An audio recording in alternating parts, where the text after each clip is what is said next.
Bonjour à toutes et à tous, les amis, bienvenue sur ma chaîne.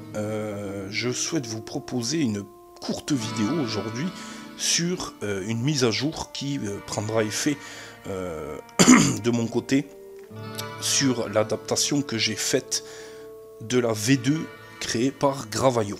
Alors pour les nouveaux venus sur ma chaîne, et il y en a quelques-uns, je vais expliquer très brièvement de quoi il s'agit. Il s'avère que Gravaillon a créé une superbe V2 basée sur le jeu HeroQuest sorti en 1989, et vous avez tout le corps du jeu et sa création disponible sur son blog. Vous avez d'ailleurs là le lien dans la description de cette vidéo. Si cela vous intéresse, vous pouvez aller sur son blog, télécharger tout son travail gratuitement pour ainsi pouvoir profiter de cette V2. Moi, en ce qui me concerne, ça fait bien longtemps que je l'ai téléchargé et j'en ai fait une variante personnelle qui en fait a pour but d'être jouable sur des décors en 3 dimensions modulables, des décors Dwarvenforge, et avec plusieurs petits changements sur cette V2. Mais le corps principal de la création de Gravaillon reste en place finalement. Il n'y a pas de changement majeur, il y a des petites choses à droite à gauche, mais c'est tout. Alors aujourd'hui j'aimerais vous présenter une petite mise à jour qui prendra effet dans les mois à venir sur cette version. Voilà.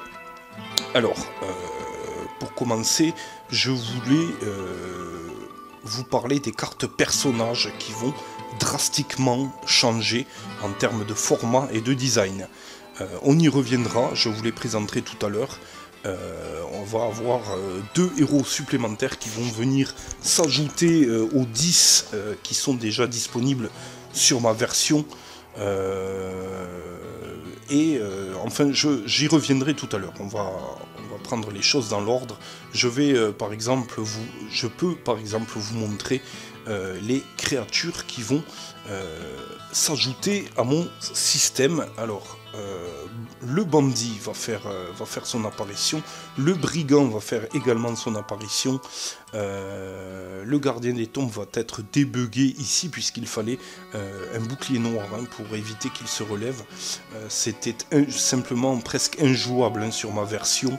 C'était très compliqué, donc j'ai remis le bouclier, et c'est d'ailleurs Gravaillon qui me l'avait fait comprendre. Effectivement, il avait raison, ma carte était buggée, celle-ci a simplement été débuggée. On a plusieurs cartes comme le Hobgoblin qui vont subir des rafraîchissements. On a le Malandrin qui va venir rejoindre la triade du brigand et du bandit. Ces 3 personnages vont être plus ou moins des hors-la-loi. Ils vont me permettre peut-être d'écrire 1 ou 2 scénarios, je ne sais pas, ça je verrai. Et on a plusieurs rafraîchissements de cartes, les guerriers Skaven d'ailleurs, qui sont ici. Voilà, j'ai trouvé des illustrations qui correspondent bien à l'idée que je me fais des illustrations d'HeroQuest dans mon adaptation. Les Snotlings qui n'étaient pas dans mon adaptation vont venir maintenant, ils seront disponibles, donc ça fait bien plaisir les amis. Voilà, entre autres, on n'a pas grand chose de plus. La carte des rats géants qui va changer d'illustration.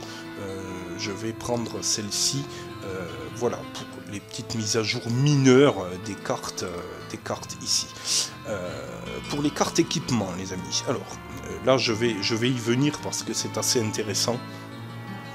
On va avoir, bien sûr, avec deux héros jouables supplémentaires, il a fallu que je retouche un peu les cartes équipement, armes, armure, équipement classique, pour ajouter les icônes correspondantes.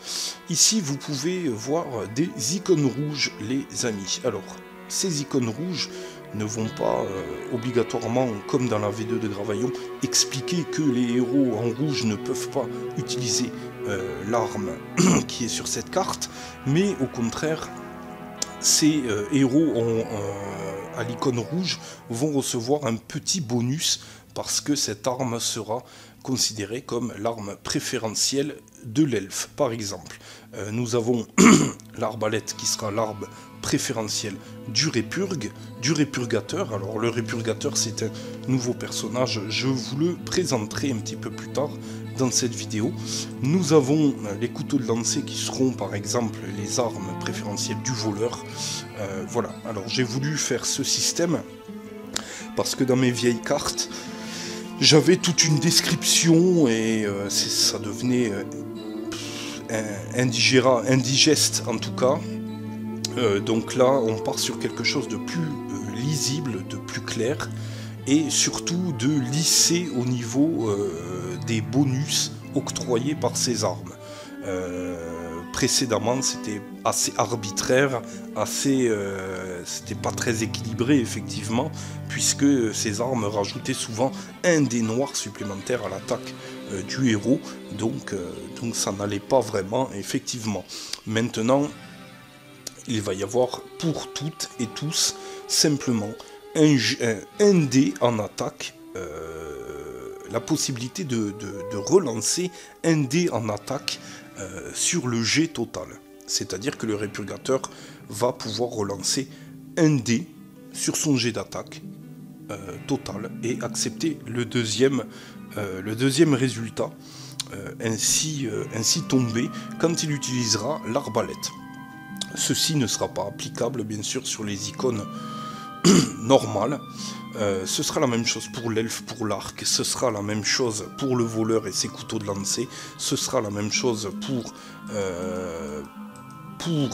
on a la hache d'arme pour le nain, le barbare et le pourfendeur qui quand ils utiliseront cette hache pourront relancer un dé de combat au choix sur leur jet d'attaque pour améliorer leur jet d'attaque au général. Voilà, c'est un système qui était présent, c'est une petite variante de règle qui était présente sur mon adaptation, mais que j'ai un petit peu régulé et j'ai simplifié. Comme ça voilà, c'est moins compliqué et c'est moins indigeste et c'est moins surtout craqué, parce que c'est vrai que relancer un dé noir supplémentaire, c'était un petit peu obèse, c'est vrai. L'Amazone, ici, qui remplacera la guerrière, je vous présenterai sa carte, aura ce même petit bonus lorsqu'elle utilisera la lance par exemple. Voilà. On a, les amis, également, dans les cartes exploration couloir, une petite nouveauté qui va venir s'implémenter. Ce sont des petits textes qui vont renforcer tout simplement l'immersion du jeu. Ces petits textes concernant les cartes exploration donjon. Ces petits textes qui vont venir sur les cartes classiques d'exploration, mais qui ne viendront pas sur les cartes exploration spéciale A, spéciale B, etc., puisqu'il y a déjà de très belles descriptions dans les livrets de quête les concernant. Mais là maintenant, lorsqu'on tirera une carte classique, on placera donc un couloir, une porte, on tirera une carte matrice et on pourra lire un petit texte qui pourra renforcer un petit peu l'immersion de ces cartes. Voilà un petit peu l'idée. Par exemple, vous vous trouvez dans un couloir convexe, des grognements gutturaux se font entendre et des silhouettes menaçantes se dessinent dans l'obscurité. La porte s'ouvrant grinçant sur un long couloir vide et silencieux, de vieux ossements gisent au sol. Voilà, vous avez compris l'idée de l'implantation de ces petits textes très succincts qui vont, comme dit, apporter une immersion, renforcer l'immersion en jeu. Cette idée est tirée directement du jeu Warhammer Quest qui est sorti dans les années 90, bien après HeroQuest, qui était un jeu fabuleux, qui aujourd'hui est introuvable sur internet. Et si par chance vous arrivez à le trouver en français, contactez Cofidis pour faire un crédit, les gars, parce que vous allez trouver votre slip, hein, ça c'est sûr. Le truc il est super cher et surtout introuvable. Voilà, alors on a fait les petites cartes comme ça, grosso modo un petit peu les choses qui vont changer de manière minime. On a la piste de ciblage. Les amis, alors avec 2 héros supplémentaires, forcément, il fallait que je rajoute les icônes et les icônes correspondantes. Alors ce n'est ni plus ni moins que la carte de ciblage de la version de Gravaillon, bien entendu, pour rester quand même relativement fidèle, mais nous avons 2 lignes pour le coup, en lecture de gauche à droite, ici, comme ceci, 2 lignes qui vont permettre une lecture plus claire et plus sympathique à mon avis. Voilà, ça c'est un petit changement en passant, rien de bien incroyable, et je vais même ajouter les petites cartes qui vont pouvoir ajouter une dimension plus aléatoire à cette carte de ciblage qui ont été également créées par Gravaillon. Je les ai retouchées et je vais les implémenter dans mon adaptation. Voilà. Concernant ça, c'est bon, on a tout vu, les amis. On a tout vu. Je vais vous parler vite fait de la feuille de marque. C'est assez important parce que c'est directement lié aux cartes de personnages, les amis. On va venir donc poser nos cartes équipements, nos cartes rangées dans notre besace, nos cartes équipées ici sur la feuille de marque, contrairement aux cartes personnages que j'utilisais ultérieurement, qui étaient trop grosses, qui étaient bien trop grosses. Maintenant on va passer à du 19 par 26 à concurrence de j'étais sur du 33 par 43, ce qui prenait bien trop de place, et en plus de ça on avait des cartes qui étaient jolies comme ça, mais qui faisaient quand même assez brouillon finalement. Donc voilà, alors ça c'était une version du Pourfender que j'avais rafraîchi, mais elle ne sera pas validée finalement. On va partir sur évidemment ces nouvelles cartes personnages. Voilà, elles sont ici, les amis. Donc des dimensions drastiquement réduites, un design beaucoup plus épuré, mais on va retrouver les mêmes informations que sur les cartes normales. On a l'icône personnage, les capacités niveau 1 du personnage. On a cet emplacement qui pourra être utilisé pour poser les cartes de niveau 2 et de niveau 3 de chaque personnage. On a ses points de corps, ses points d'esprit, ses dés d'attaque, de défense, de dés de piège, l'illustration du personnage, sa description. On a son équipement de départ également qui est inscrit ici. Alors, en parlant de l'équipement de départ, là je vais joindre les deux bouts avec cette feuille de marque. Désormais, dans mon adaptation, il sera possible de vendre, d'échanger ou de perdre les équipements de départ, ce qui n'était pas possible dans la V2 de Gravaillon. Je l'ai inclus dans mon adaptation. Je trouve que c'est plus sympathique comme ça offre plus de possibilités en jeu.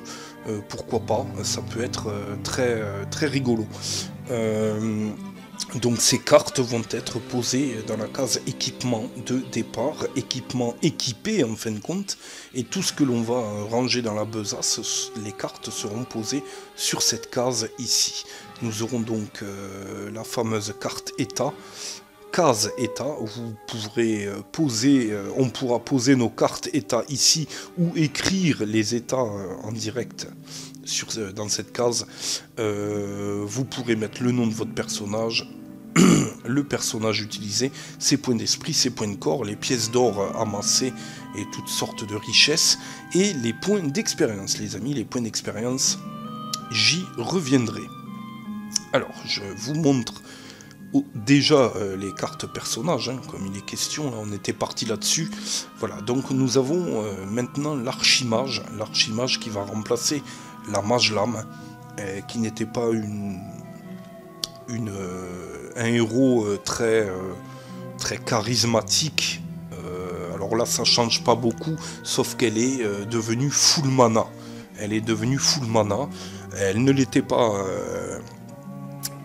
dans les versions précédentes. Dans les versions précédentes, si je ne m'abuse, ma carte était... alors, je ne sais pas où elles sont. Tic, tic, tic, tic, tic, tic. Voilà, la carte était comme ça. La carte était ainsi, les amis, et déjà, bon, ça n'allait pas du tout, hein, l'illustration derrière était inversée, le fait qu'elle soit mage lame, bon, ça ne me plaisait pas beaucoup, hein, donc voilà, maintenant, elle va passer comme ceci, ça va devenir une archimage, les amis, avec une belle illustration, et un personnage qui va devenir full mana. Il va commencer avec une cape, un bâton de sorcier et une dague que l'on placera donc sur cette feuille de marque ici pour commencer l'aventure. Et pour rappel, ces équipements de départ vont pouvoir être échangés en cours de partie, vendus dans une étape de ville ou même voire perdus si le cas échéant cela pouvait être possible. Alors, l'archimage va rejoindre un groupe très fermé, hein. L'archimage va rejoindre le magicien et l'enchanteur. Dans ce cas-là, il ne pourra pas être possible de jouer 3 personnages full magie dans une partie. On va devoir en choisir 2 sur 3. On pourra en prendre jusqu'à 2 dans un groupe de 4, mais on ne pourra pas prendre 3 personnages magiciens dans la même partie, ce ne sera juste pas possible, les amis. Voilà. Le barbare, classique, avec son pagne, que tout le monde adore, que tout le monde connaît. Nous avons le clerc ici, le clerc hein, que vous connaissez aussi à travers mes vidéos. Là nous avons les dos de cartes hein, ici. Alors ces dos de cartes, il me semble que ce n'est autre que les dos d'origine d'HeroQuest. J'ai juste implémenté le logo V2 Deluxe Edition. Alors Deluxe Edition, hein, c'est mon interprétation de la V2 de Gravaillon. Hein. Voilà, c'est pour ça que c'est là. Nous avons l'elfe, nous avons le guerrier. Nous avons l'Amazone, les amis, et voilà, nous y venons, une des toutes nouvelles, des tout nouveaux personnages jouables, et qui, elle, va remplacer la guerrière.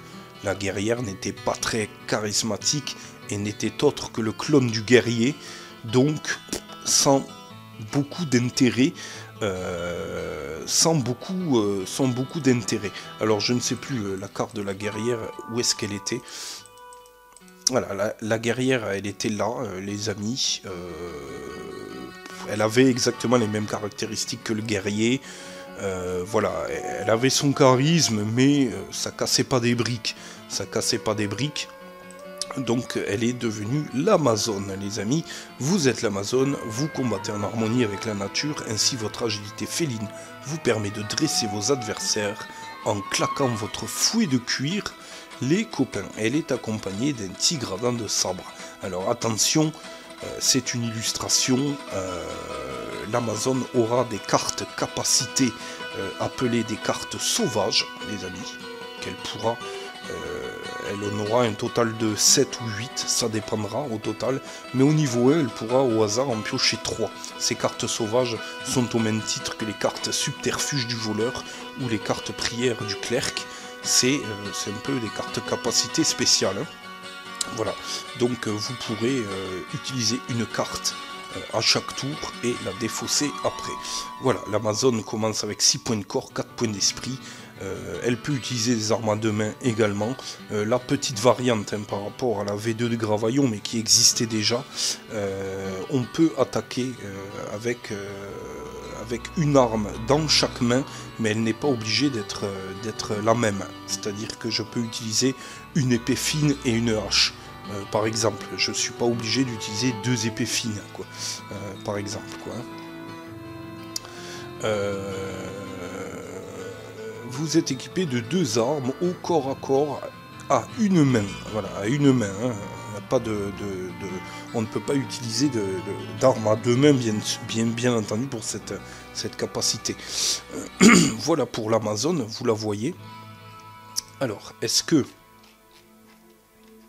je peux passer le magicien qui va rester, hein, bien sûr, parmi nous, pas de problème, le nain, le pourfendeur, hein, qui va venir ici avec la description sur ce beau parchemin de qualité, les amis, le pourfendeur qui va venir faire son apparition également dans le système, parce qu'il est déjà présent dans le système de Gravaillon, et c'est vrai que c'est un personnage qui est super cool à jouer, donc je l'ai pris également dans mon adaptation, ce qui n'était pas le cas avant.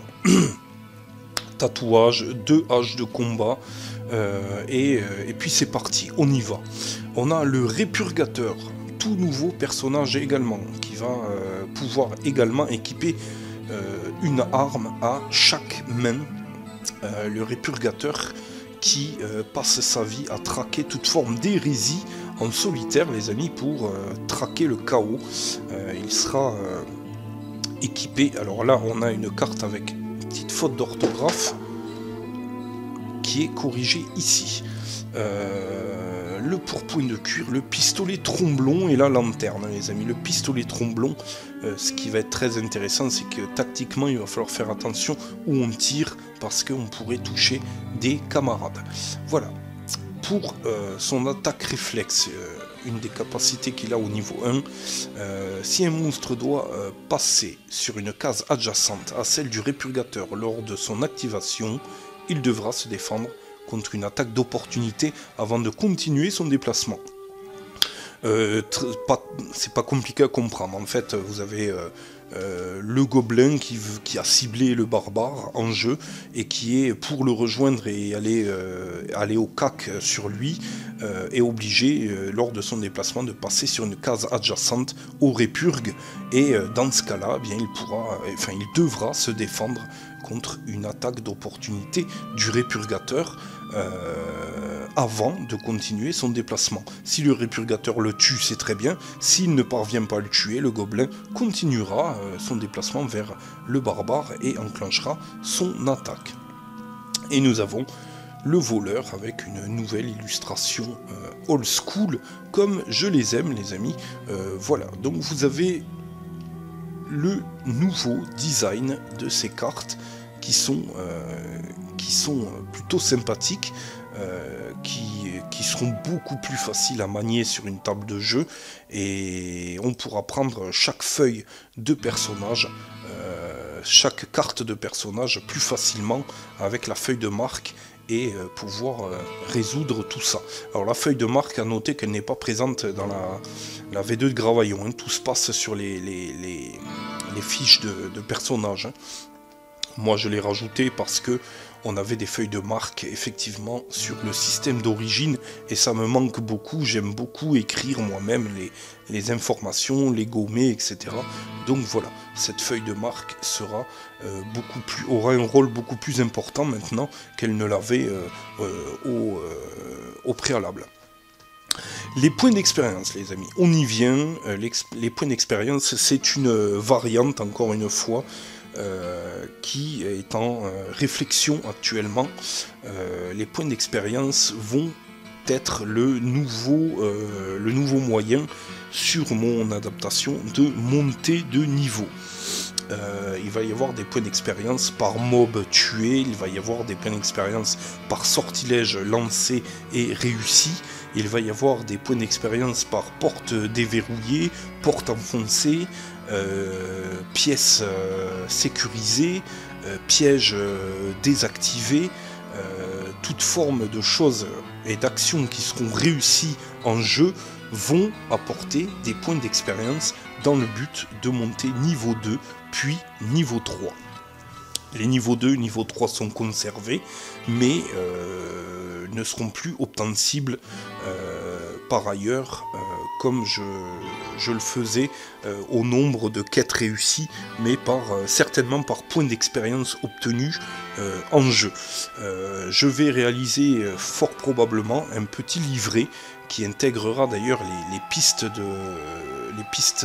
fiches aléatoires des pièces et des couloirs, et ainsi que des tableurs. Voilà, des tableurs pour connaître les points d'expérience que nous rapporterons chaque action réussie, chaque mob défoncé, etc. etc. Il y a cependant, bien sûr, une question qui se pose. Il y a des monstres avec 2, 3, 4 points de corps. Bien entendu, par exemple, si on parle d'un guerrier du chaos qui a 3 points de corps, eh bien, vous pouvez tout à fait enlever un point de corps avec un elfe, et le barbare derrière lui enlève 2 autres points de corps et réussit à l'abattre. Dans ce cas-là, on divisera par 3 son total de points d'expérience qu'il peut offrir, et on partagera. C'est-à-dire que par exemple, le guerrier du chaos peut faire par exemple, je ne sais pas, il peut faire 60 points d'XP en tout et pour tout, et le fait que l'elfe lui a enlevé un point de corps, eh bien il prendra 20 points d'expérience, et le barbare prendra 40 points d'expérience sur les 60 totalisés. Maintenant, je n'ai pas encore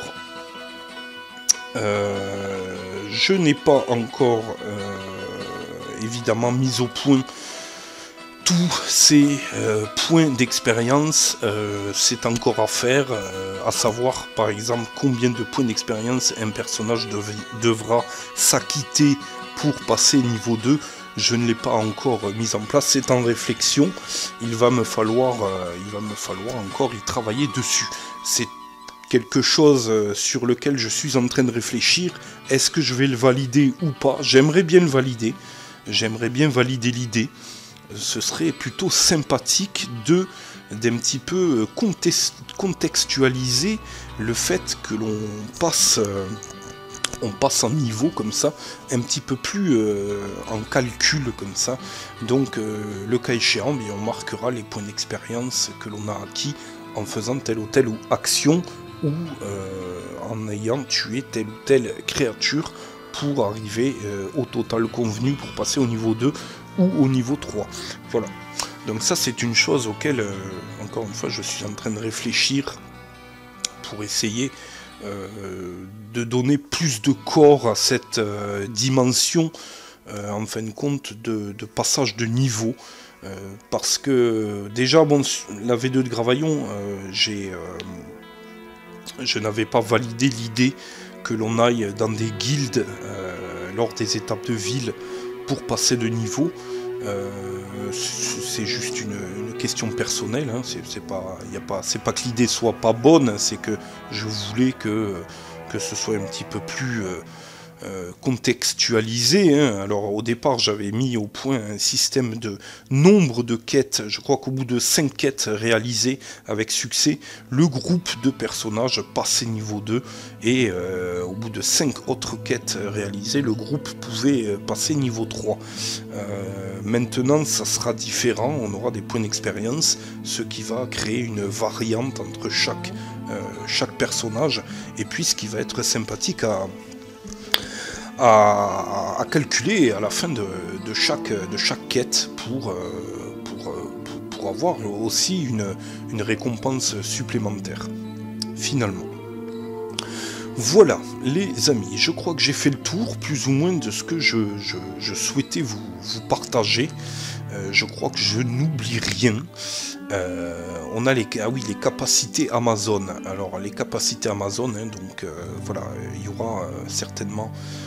c'est encore en travail, hein, ce n'est pas encore définitif. Là, par exemple, nous pourrons appeler un tigre qui viendra se joindre aux côtés de l'Amazone et qui sera considéré comme un homme d'armes dans la quête, donc qui sera ciblé toujours en premier et qui s'activera toujours en dernier, avec 3 points de corps, 1 point d'esprit.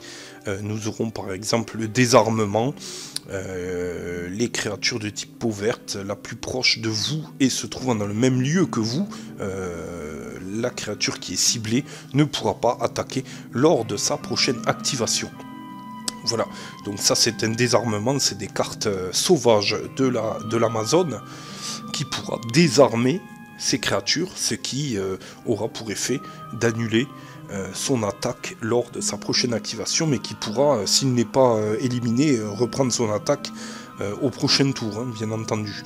L'immobilité, la créature la plus proche de vous et se trouvant dans le même lieu que vous à l'aide de votre fouet, la créature ciblée ne pourra ni se défendre, ni attaquer, ni se déplacer au cours de sa prochaine activation.